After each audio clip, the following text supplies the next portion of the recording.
We are drowning in news.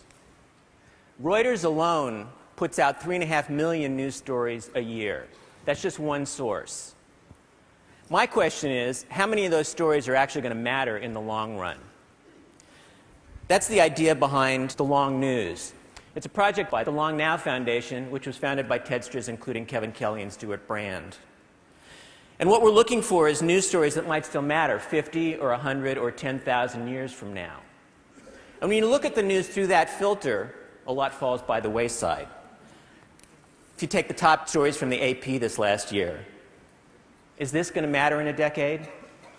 Or this? Or this?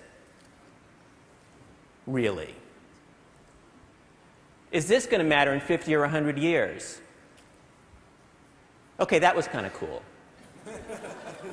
But the top story of this past year was the economy, and I'm just betting that sooner or later this particular recession is going to be old news. So what kind of stories might make a difference for the future? Well, let's take science. Someday, little robots will go through our bloodstreams fixing things. That someday's already here if you're a mouse. Some recent stories: nanobees zap tumors with real bee venom. They're sending genes into the brain.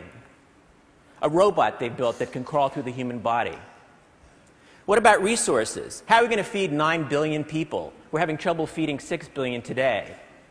As we heard yesterday, there's over 1 billion people hungry. Britain will starve without genetically modified crops. Bill Gates, fortunately, has bet $1 billion on ag research. What about global politics? The world's going to be very different when and if China sets the agenda, and they may. They've overtaken the US as the world's biggest car market. They've overtaken Germany as the largest exporter.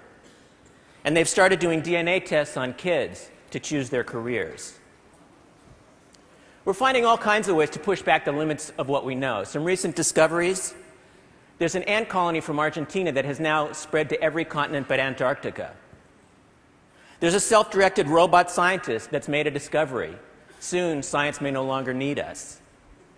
And life may no longer need us either. A microbe wakes up after 120,000 years. It seems that with or without us, life will go on. But my pick for the top long news story of this past year was this one: water found on the moon. It makes it a lot easier to put a colony up there. And if NASA doesn't do it, China might, or somebody in this room might write a big check. My point is this: in the long run, some news stories are more important than others.